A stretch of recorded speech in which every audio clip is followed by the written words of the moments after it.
ताबूत सकीना क्या है? ताबूत सकीना एक ऐसा मुकद्दस संदूक था जिसका जिक्र कुरान मजीद में सूरत अल बकरा की आयत नंबर 248 में मौजूद है। यह संदूक बनी इसराइल के लिए अल्लाह ताला की तरफ से सुकून और फतेह की निशानी था। जब भी ये इनके पास होता तो इनके दिलों को इत्मीनान मिलता और वो खुद को अल्लाह की नुसरत के करीब महसूस करते।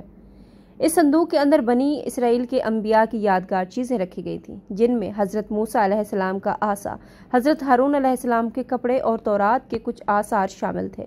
यही वजह थी कि बनी इसराइल इस ताबूत को अपनी रूहानी ताकत और हौसले का जरिया समझते थे। तारीख बताती है कि जब बनी इसराइल किसी जंग पर जाते तो ये ताबूत उनके साथ होता। उनका अकीदा था कि इसकी मौजूदगी में इन्हें फतह नसीब होगी। कुरान के मुताबिक फरिश्ते इस ताबूत को उठाकर लाते और ये अल्लाह की कुदरत की एक निशानी के तौर पर जाहिर होता।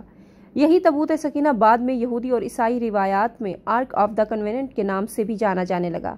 आज भी इसकी हकीकत और मौजूदा हैसियत के बारे में मुख्तलिफ तारीखी और मजहबी आरा पाई जाती हैं, लेकिन कुरान का बयान इसे एक यकीनी और बरहक हकीकत करार देता है। कदीम तरतीब के मुताबिक बहुत से यहूदी रिवायतन ताबूत तलाश करने के हक में है, क्योंकि इसका वापस मिलना एक रूहानी और तारीखी शर्फ है। ख़ासकर कुछ रवायात कहते हैं कि यह अभी भी खुफिया तौर पर कहीं महफूज है।